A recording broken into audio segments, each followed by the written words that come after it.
Have you ever wondered what happens when an animal that was meant to return to the wild refuses to leave? Today, I'm going to share with you the unforgettable story of a young wolf pup, an orphan who found refuge inside a sanctuary, and the moment when freedom called, but love held him back. Don't forget to subscribe to the channel and support wildlife sanctuaries, because stories like this remind us that compassion is as vital as conservation. It begins on a morning painted in shades of gold and gray. The sanctuary gates creak open. Beyond them lies a world the wolf was born for, dense forests stretching toward the horizon, alive with the scents of pine earth and freedom. Volunteers whisper, cameras roll, and hearts pound in anticipation. This is the moment they had worked for. The day an orphan wolf pup raised by human hands is set free. But something doesn't go as planned. The young wolf doesn't bolt into the trees as everyone expected. Instead, he stops. His paws sink into the damp soil, his breath steaming in the cool air. For a long, silent moment, he looks back. His amber eyes search for the one figure who had been there from the beginning, the woman who fed him when he was too weak to stand, who sat by his side during long nights, who taught him to trust again. The crowd holds its breath. Wolves are not pets. They are creatures of instinct, driven by a wild heart that belongs to no one.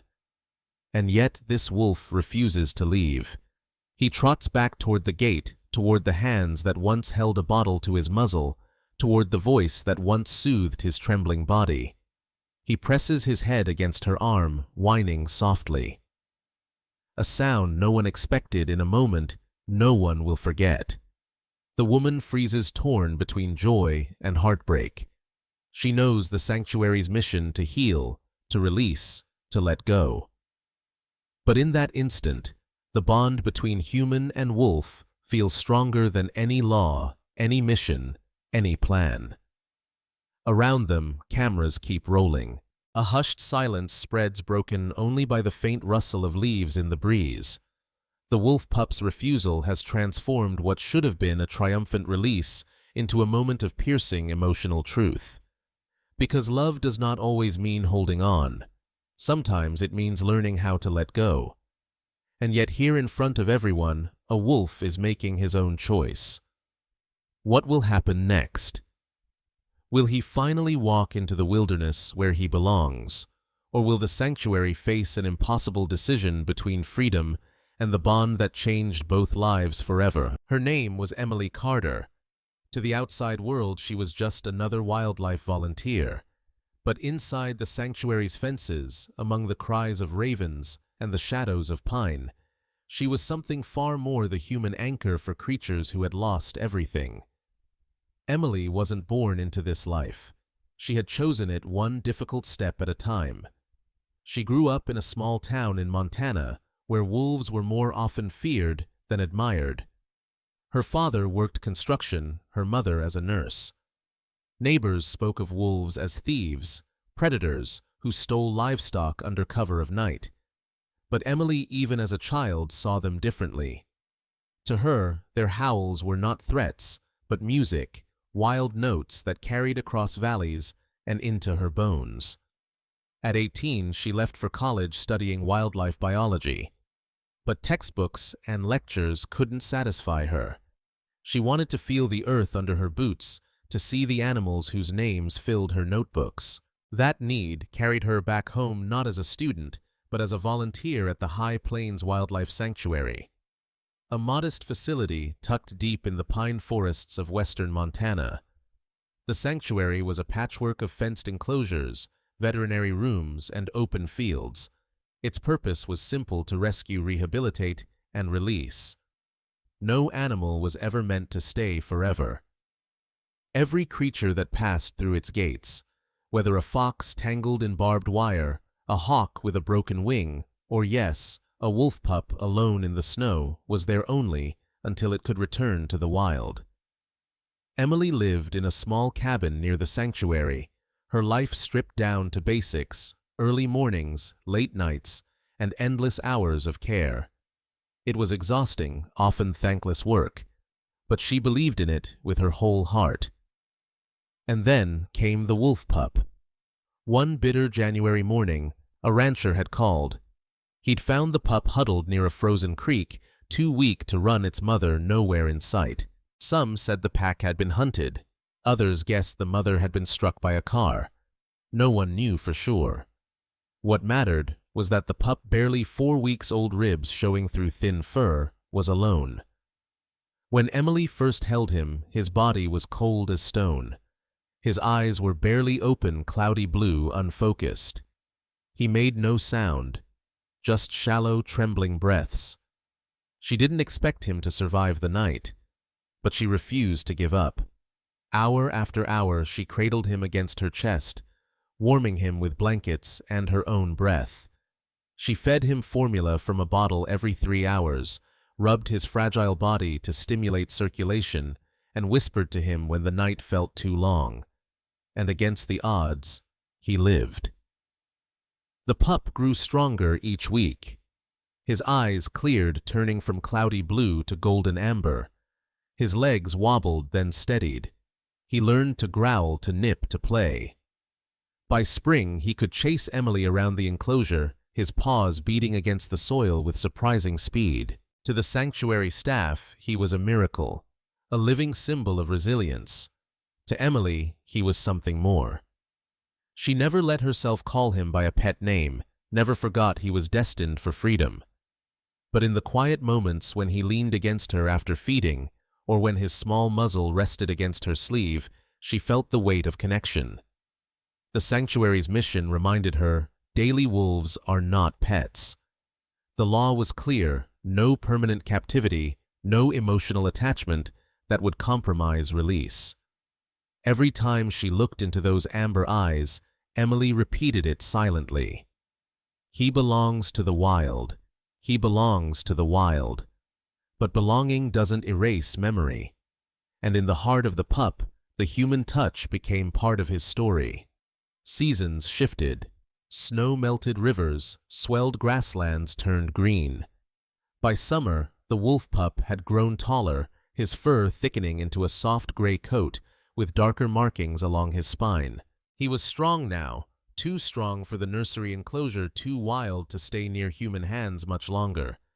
He could hunt live prey during practice runs, his instincts sharpening each day. Sanctuary staff began preparing for his release. Paperwork was filed with state authorities, collars fitted for tracking, and discussions filled the air. The date was set. His freedom was near. Emily tried to steel herself. She reminded herself that this was the goal, the reward for months of work. The pup's survival was proof the sanctuary had succeeded. But in the stillness of her cabin at night, when the forest wind rattled the windows, she found herself restless. She would remember the night she thought he would die, the way his small body fit in her arms, the fragile heartbeat she fought to keep alive. Out in the enclosures, he was no longer fragile. He was powerful, majestic, a wolf destined to reclaim the wild. And yet, when his eyes found hers, something flickered. Not fear, not distance, but recognition. It was then that Emily realized the hardest part of saving a life is knowing when to let it go. The night was colder than most. January winds swept across the valleys of western Montana, rattling the pines like brittle bones. Snow fell in sharp flurries carried sideways by the storm. Emily was on duty that evening, checking the sanctuary's perimeter. Her flashlight cut thin beams through the darkness, catching shards of ice in the air. It was then she heard it. Not a howl, not a growl, just the faintest sound. A whimper so soft, she thought at first it was the wind. She stopped, tilted her head, and listened again. There it was, a broken cry, muffled, coming from the creek bed below. Emily's boots crunched as she made her way down the slope. The air smelled of frozen earth and pine resin. Her light swept across the snow, and then it found him. A small bundle of gray fur lay half buried in frost. His ribs showed through thin skin, his tiny paws curled tight against the cold. His eyes were barely open, pale, clouded, unfocused. For a moment, Emily thought he was already gone. She crouched, heart hammering. Instinct told her to stay back. This was a wolf, after all. Even a pup could carry disease, could be dangerous if its pack was nearby. She scanned the tree line. Silence. No movement. No adult wolves waiting in the shadows. The pup shivered once weakly and let out a sound that wasn't quite a cry, wasn't quite a breath. That was enough. Emily pulled off her gloves and scooped him into her arms. He weighed almost nothing. His fur was icy, his body limp. She tucked him against her chest, wrapping him in her coat. The pup twitched faintly, his nose pressing into her sleeve. For a moment, doubt seized her. Should she intervene? The sanctuary had rules. Wild animals must remain wild. Interference was tightly regulated. But here in the snow, she wasn't a volunteer reciting policy. She was a human staring at a dying life. She whispered to him, her breath fogging in the night. "Not tonight, little one. You don't get to give up tonight." The hike back to the sanctuary felt endless.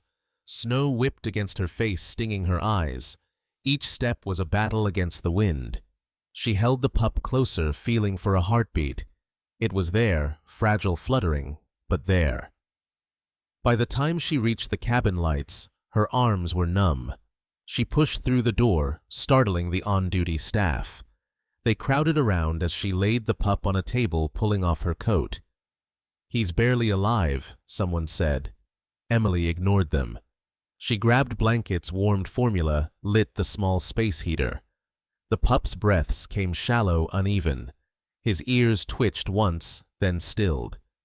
Every instinct screamed that he wouldn't last. But Emily refused to let go. Hour after hour, she kept him close, feeding tiny drops of milk through a bottle, massaging his sides to spark circulation. The night stretched long, a battle measured in heartbeats. And then, just before dawn, something shifted. The pup stirred. His tongue flicked against the bottle's nipple, weak at first, then stronger. His tiny chest lifted in a steadier rhythm. Emily's exhaustion gave way to relief so sharp it brought tears. Against the odds, he had chosen to fight. From that moment on, the bond was forged. In the days that followed, Emily watched him cling to life with a resilience that amazed her. He was not just surviving, he was learning. Each feed was a victory, each breath a promise. The sanctuary staff reminded her again and again he would need to be released one day. She nodded, repeating the words, but inside she knew something had already changed.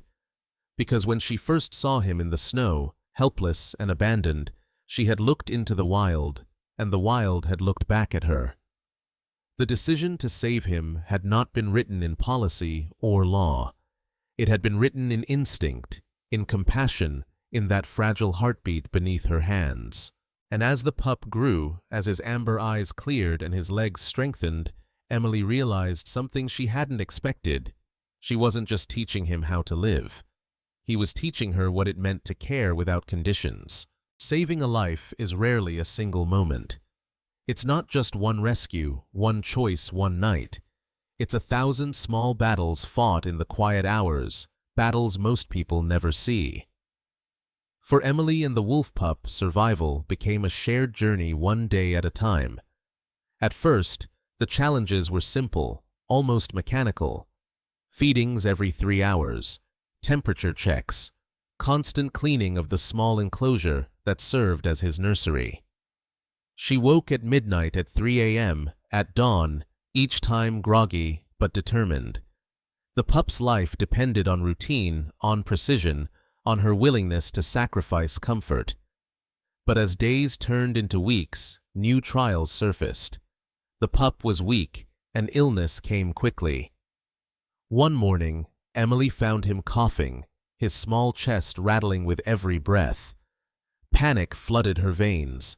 She rushed him to the veterinary wing where the sanctuary's doctor examined him. Pneumonia, they feared. The treatment required antibiotics, careful monitoring, and above all, patience. For days, Emily barely left his side. She listened to each rasp of his lungs, counted each breath, whispered encouragement when exhaustion threatened to drown her. There were moments when his eyes glazed over, when his body went limp, and she thought she was losing him again. But somehow, he pulled through. When his breathing steadied, when the rattle turned to steady inhales. Relief swept through the sanctuary. Emily wept quietly that night, not from sadness, but from the overwhelming weight of hope. The pup grew stronger. His legs carried him farther each day, though sometimes they stumbled. He chased shadows in the sunlit enclosure, tumbling over his own paws.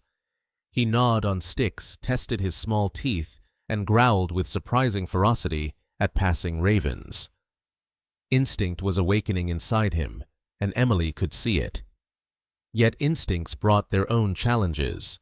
One afternoon, as she refilled his water dish, he snapped playfully at her sleeve. At first it was harmless, his jaws soft. But as weeks passed, his nips grew harder, his strength undeniable. He was no longer the fragile pup she once cradled. He was a young wolf testing boundaries, exploring power. Emily had to remind herself she wasn't raising a pet. She was raising a wild animal who one day would need to hunt, defend, survive. She couldn't allow herself to soften completely, no matter how her heart longed to hold on. The sanctuary staff echoed this often. "Remember, Emily," they warned, "wolves don't belong to us. Every bond you build, you'll have to break." She nodded, even repeated the mantra aloud. But in the quiet, her resolve wavered. Because the pup didn't just see her as caretaker, he sought her out. When frightened by storms, he pressed against her leg. When tired, he curled near her boots. When sick, his eyes followed her, as if willing her not to leave. The bond deepened, undeniable, even as the pup's instincts sharpened. By late spring, Emily introduced him to training enclosures, larger spaces with live prey. It was necessary for his survival. Rabbits released into the tall grass, scents trailing through the dirt, sounds stirring the silence. The first time he froze, unsure. Then slowly, instinct took over. His body lowered paws, silent ears pinned. He stalked, lunged, and caught. Emily watched from the observation post, heart conflicted. On one hand, triumph, he was becoming what he needed to be, a wolf. On the other, sadness, each step toward independence was a step away from her. The training intensified. By summer, he was running full sprints, his muscles lean and defined. His howls grew stronger, no longer whimpers, but clear calls that echoed against the valley. Emily often paused at night when those howls drifted through the trees. They were beautiful, wild, and a reminder that he was slipping beyond her reach. But not all challenges came from nature. Sanctuary inspectors arrived unannounced one afternoon. Regulations were strict. Wolves were monitored carefully, and any hint of improper handling could result in fines or forced removal. Emily stood by as they examined the pup's health records, his enclosure, his diet. Their questions were sharp, their eyes sharper. "Don't get too attached," one inspector muttered as he signed off on the report. "He's not yours." The words stung, though Emily said nothing. She knew they were right. Still, when the pup padded over and pressed his nose into her hand, as if sensing her unease, she couldn't help but smile. Weeks turned into months. Seasons shifted again. The pup's fur thickened into a mottled gray coat, streaked with black along his spine. His eyes, those amber eyes, burned with intelligence, with recognition. He was no longer the fragile bundle she had found in the snow. He was strong, capable, restless. And yet, when storms broke over the sanctuary, when thunder rolled and lightning split the sky, he still sought her out. He would press against the fence, ears back, trembling, and she would kneel beside him, whispering calm until the storm passed. It was in those moments she realized something profound. Survival had bound them together, what trust had made them family. The sanctuary knew the day of release was coming. Paperwork began. Tracking collars were prepared. Volunteers whispered about the bittersweet farewell. Emily tried to steel herself, but the thought tightened her chest. She had saved him, yes, but what if letting go felt like losing him? One evening, as the sun sank and painted the sky in blood-orange streaks, she watched him chase across the enclosure, his body powerful, his howl rising. The sight should have filled her with pride. Instead, tears welled in her eyes, because she knew this was not the end of their story. Saving a life is rarely a single moment. It's not just one rescue, one choice, one night. It's 1,000 small battles fought in the quiet hours, battles most people never see. For Emily and the wolf pup, survival became a shared journey one day at a time. At first, the challenges were simple, almost mechanical. Feedings every 3 hours, temperature checks, constant cleaning of the small enclosure that served as his nursery. She woke at midnight, at 3 a.m., at dawn, each time groggy but determined. The pup's life depended on routine, on precision, on her willingness to sacrifice comfort. But as days turned into weeks, new trials surfaced. The pup was weak, and illness came quickly. One morning, Emily found him coughing, his small chest rattling with every breath. Panic flooded her veins. She rushed him to the veterinary wing, where the sanctuary's doctor examined him. Pneumonia, they feared. The treatment required antibiotics, careful monitoring, and above all, patience. For days, Emily barely left his side. She listened to each rasp of his lungs, counted each breath, whispered encouragement when exhaustion threatened to drown her. There were moments when his eyes glazed over, when his body went limp, and she thought she was losing him again. But somehow, he pulled through. When his breathing steadied, when the rattle turned to steady inhales, relief swept through the sanctuary. Emily wept quietly that night, not from sadness, but from the overwhelming weight of hope. The pup grew stronger. His legs carried him farther each day, though sometimes they stumbled. He chased shadows in the sunlit enclosure, tumbling over his own paws. He gnawed on sticks, tested his small teeth, and growled with surprising ferocity at passing ravens. Instinct was awakening inside him, and Emily could see it. Yet instincts brought their own challenges. One afternoon, as she refilled his water dish, he snapped playfully at her sleeve. At first, it was harmless, his jaws soft. But as weeks passed, his nips grew harder, his strength undeniable.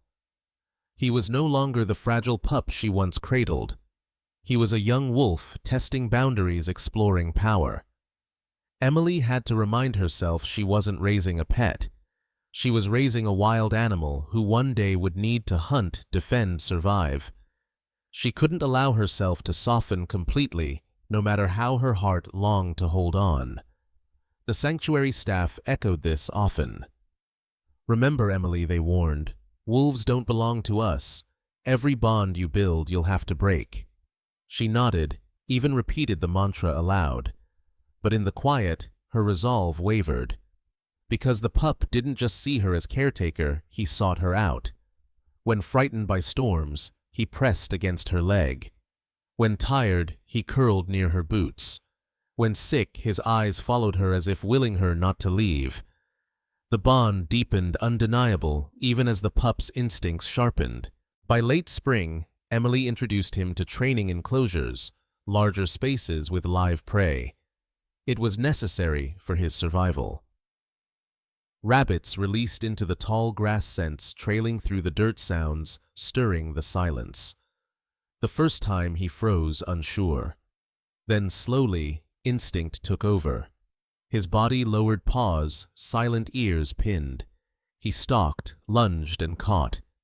Emily watched from the observation post, heart conflicted.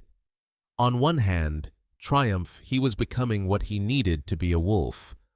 On the other, sadness, each step toward independence was a step away from her. The training intensified.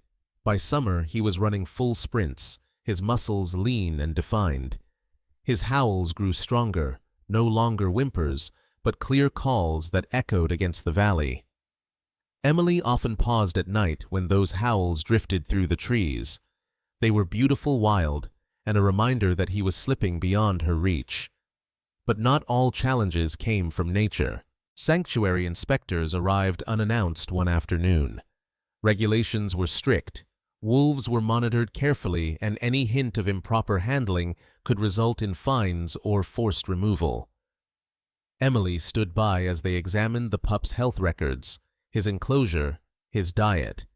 Their questions were sharp, their eyes sharper. "Don't get too attached," one inspector muttered as he signed off on the report. "He's not yours." The words stung, though Emily said nothing. She knew they were right. Still, when the pup padded over and pressed his nose into her hand, as if sensing her unease, she couldn't help but smile. Weeks turned into months. Seasons shifted again. The pup's fur thickened into a mottled gray coat, streaked with black along his spine. His eyes, those amber eyes, burned with intelligence, with recognition. He was no longer the fragile bundle she had found in the snow. He was strong, capable, restless. And yet, when storms broke over the sanctuary, when thunder rolled and lightning split the sky, he still sought her out. He would press against the fence ears, back trembling, and she would kneel beside him, whispering calm until the storm passed. It was in those moments she realized something profound. Survival had bound them together, but trust had made them family. The sanctuary knew the day of release was coming. Paperwork began. Tracking collars were prepared. Volunteers whispered about the bittersweet farewell. Emily tried to steel herself, but the thought tightened her chest. She had saved him, yes, but what if letting go felt like losing him? One evening, as the sun sank and painted the sky in blood-orange streaks, she watched him chase across the enclosure, his body powerful, his howl rising. The sight should have filled her with pride. Instead, tears welled in her eyes, because she knew this was not the end of their story. Summer in Montana is not gentle. It arrives like fire after ice, sudden and unforgiving. The rivers swell, storms roll in from the mountains, and the air hums with electricity. For the sanctuary, summer was always the season of greatest risk. One mistake, one spark, one storm could change everything. On a late July afternoon, the sky shifted. Dark clouds built over the peaks, rising like towers of smoke. Thunder growled across the valley, low and relentless. The sanctuary staff moved quickly, checking enclosures, securing equipment, preparing for the storm they knew was coming. Emily was in the wolf enclosure when the first drops fell. She looked up to see the young wolf pacing, ears twitching, his nose to the wind. Instinct told him change was coming. His howl pierced the thick air just as the heavens opened. Rain slammed against the ground, soaking the dirt, flooding low spots within minutes. Then came the lightning. It struck the ridge beyond the sanctuary, shattering a pine tree into splinters. The crash echoed like cannon fire. The wolf bolted, slamming against the far fence, teeth bared in panic. Emily sprinted across the enclosure, shouting to calm him. But another strike came closer this time. The smell of ozone and smoke spread instantly. And then she saw it fire. A small blaze licked the ridge, hungry and fast. Wind drove it downhill, flames snapping through dry brush. Panic swept through the staff. Radios crackled with orders: evacuate non-essential animals, prepare emergency routes. But the wolf's enclosure sat dangerously close to the line of advancing fire. If the flames jumped the containment zone, he would be trapped. Emily didn't hesitate. She grabbed bolt cutters, pushed through the gate, and reached for the wolf's transport crate. The rain pounded her face, smoke stung her eyes. The wolf circled, confused, his instincts at war: flee or fight. "Come on," she shouted over the storm. "We don't have time." The fire raced faster than expected, climbing down the ridge like a living thing. Sparks leapt on the wind, igniting small fires ahead of the main blaze. Sirens wailed in the distance as local crews rushed to contain it. But here in the sanctuary, Emily stood alone with the young wolf and a choice that could cost both their lives. She knelt, lowering her body, making herself small. The wolf froze, his amber eyes locked on hers, trembling between panic and trust. Smoke swirled, thunder roared. For one unbearable moment, he refused to move. Then he came. With a bounding leap, he pressed against her, nearly knocking her over. She guided him toward the crate, coaxing, whispering. He hesitated at the door, but another crack of thunder pushed him forward. The gate slammed shut behind him, just as flames lit the ridge in a furious orange glow. Emily hauled the crate toward the evacuation truck, her muscles burning with the effort. Rain turned the ground to mud, sucking at her boots. Smoke thickened, stinging her throat. Every step was agony, but she refused to stop. Behind her, the fire roared like a living beast. At the truck, staff scrambled to load crates. Bears, foxes, eagles, all frantic in their cages. Emily shoved the wolf's crate inside, slammed the door, and climbed aboard. The truck roared to life, tires spinning in the mud, lurching forward just as the fire crowned the ridge. Flames arced high, painting the world in orange. For a moment, it felt like the forest itself was collapsing.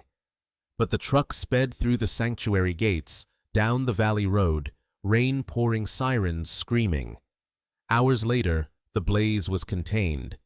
Fire crews fought through the night, digging lines, drowning sparks, saving what they could.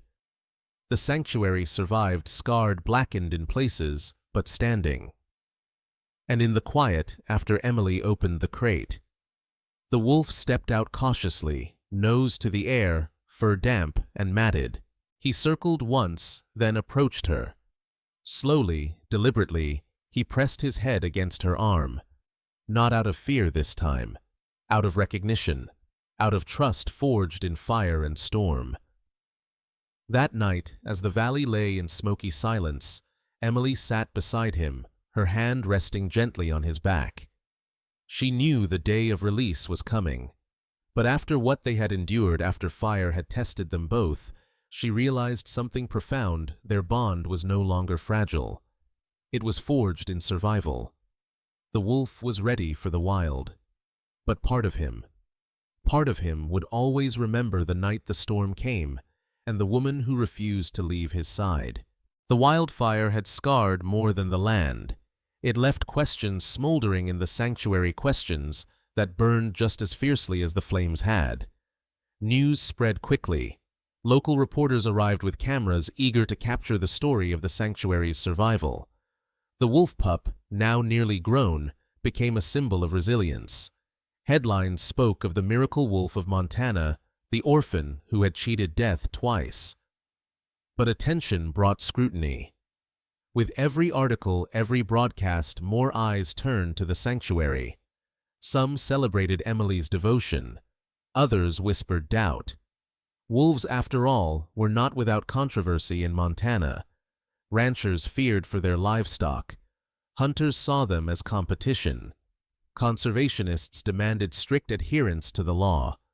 And at the heart of it all stood Emily and the wolf, who refused to be ordinary. Regulators arrived within days. Officials from the state wildlife department examined the enclosure, checked feeding logs, and scrutinized Emily's notes. Their expressions were hard, unreadable. "You've done remarkable work," one officer admitted. "But this wolf cannot remain here indefinitely. State policy requires release once he reaches maturity. You understand that, don't you?" Emily nodded, but inside her chest tightened. She understood the rules. She had recited them countless times. Yet the thought of forcing him into the wilderness after everything they had endured together felt unbearable. The inspectors' voices carried weight, but they weren't the only ones with opinions. Word of the wolf reached nearby ranches. One evening, as Emily left the sanctuary, she found a group of men waiting near the road. Pickup trucks lined the ditch, headlights blazing. "You let that animal loose," one rancher warned, "and it's our cattle that pay the price." Emily tried to explain. Wolves were essential for ecosystem balance, hunting elk and deer, not livestock. But fear drowned out reason. The men muttered about traps, about taking matters into their own hands if the state wouldn't. Back at the sanctuary, debates flared. Volunteers argued in hushed tones. Some agreed the wolf was ready for release. Others worried he had bonded too closely with humans, that his instincts had been altered. If he returns to Emily instead of the pack, one staffer warned he could be shot by ranchers, or worse. The weight of their words pressed heavily on her. She had raised him to survive, but had she unknowingly doomed him by caring too much? The wolf, oblivious to the storm of human politics, grew restless. He paced his enclosure, muscles coiled with energy. His howls at night stretched longer, wilder, as though calling to something beyond the fences. He was no longer a pup. He was a wolf, on the cusp of independence, his body demanding more space than the sanctuary could provide. One evening, Emily watched him test the fence. He leapt against it, claws scraping, eyes fierce. For a moment, she thought he might clear it. Her breath caught in her throat. If he escaped now, uncollared and unmonitored, he would vanish into a landscape hostile to his survival. She reinforced the fence, but the message was clear: he was ready to leave. Yet, the community was not ready for him. Petitions circulated. Town meetings grew heated. Some demanded his immediate removal from the sanctuary, arguing that keeping him endangered public safety. Others defended Emily, pointing to the wolf as proof of why sanctuaries mattered. Through it all, Emily felt torn in two. Her heart belonged to the wolf. Her duty belonged to the sanctuary. And the law left little room for compromise.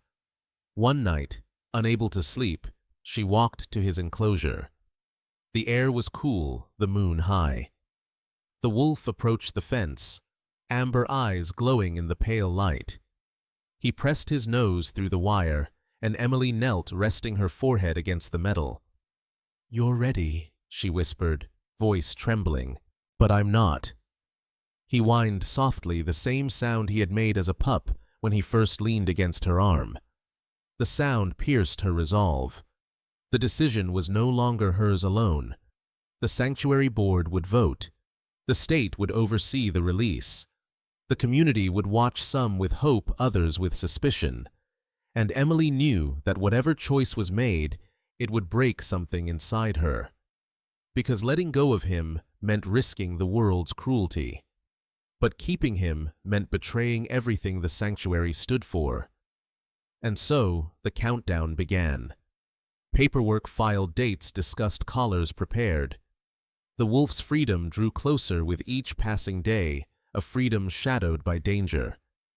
Emily clung to one fragile hope, that when the time came he would remember her, not to stay, to survive. The vote came swiftly, though to Emily it felt like the slow turn of a knife. The sanctuary board, under state supervision, approved the release.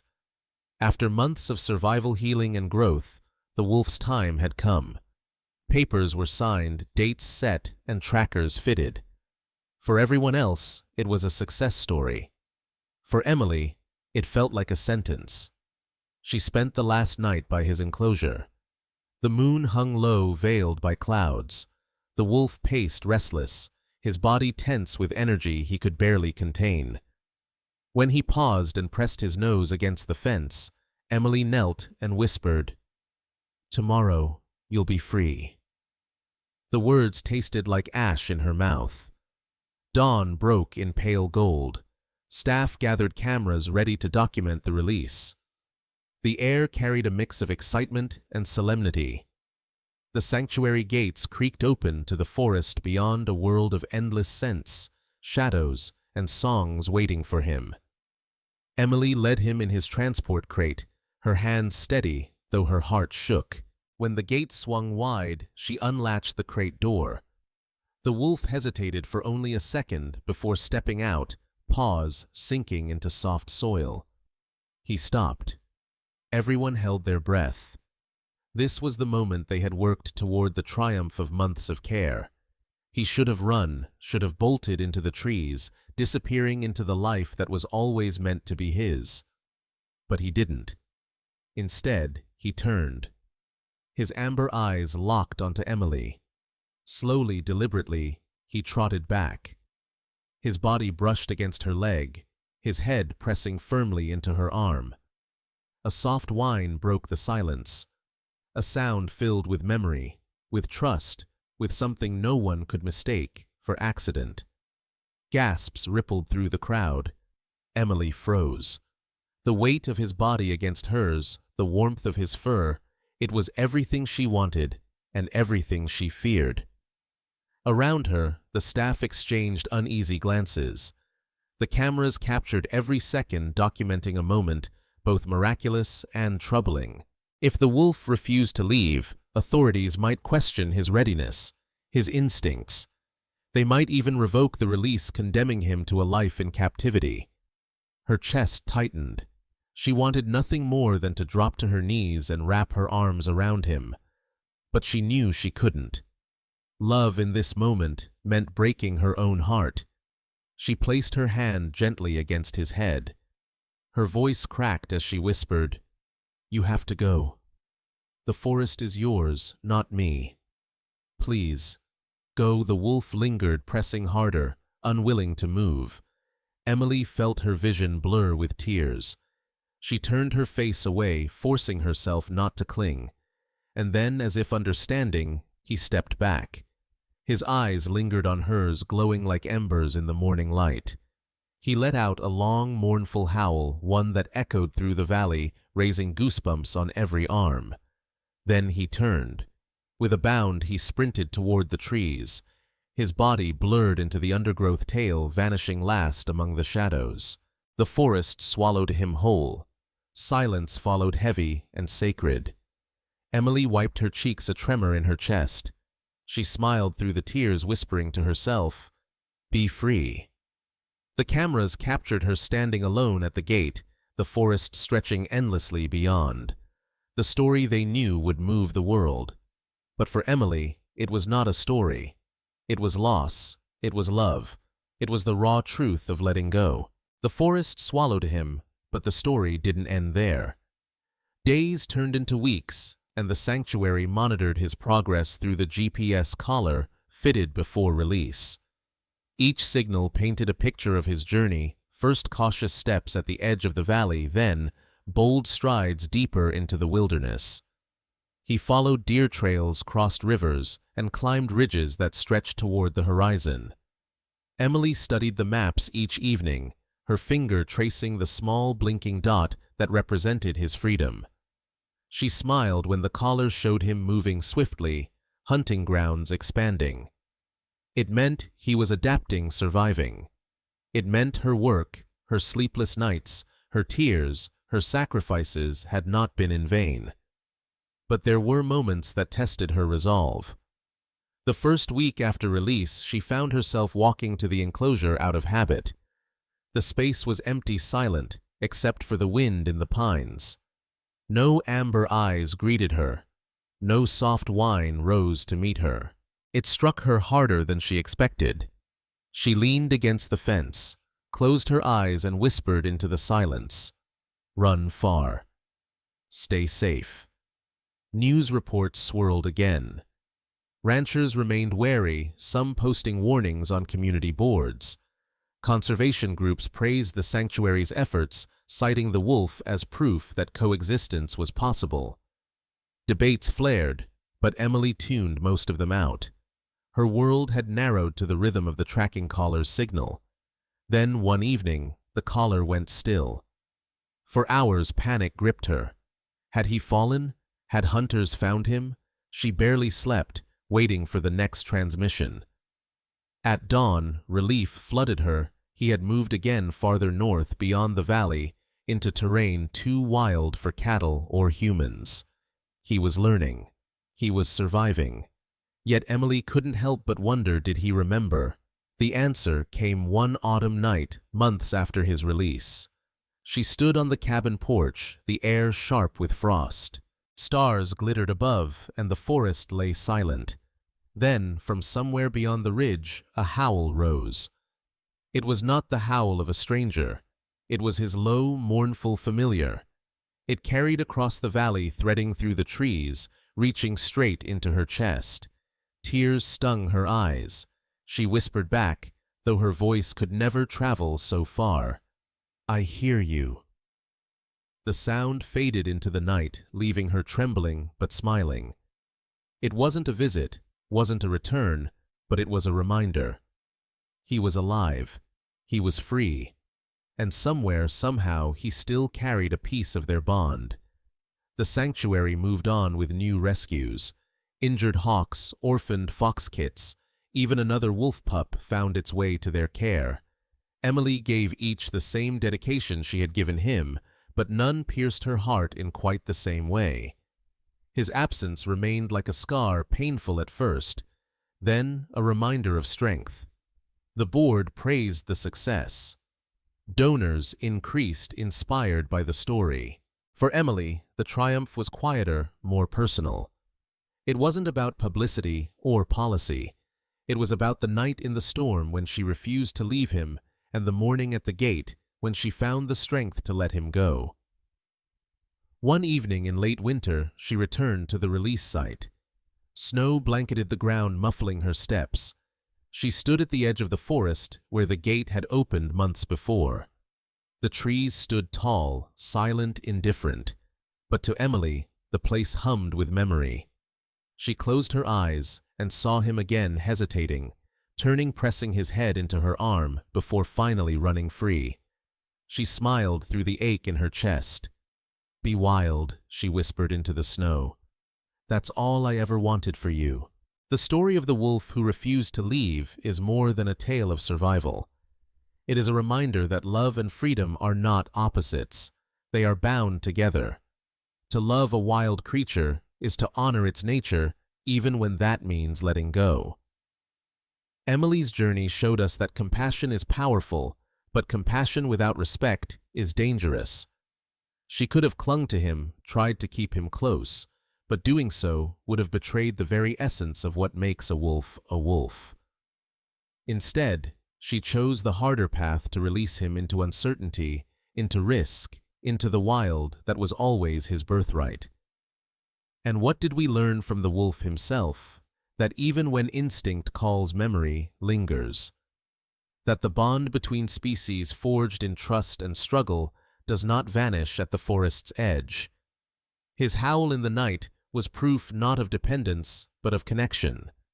So what do we take from this first? That conservation is not only about protecting numbers on a chart.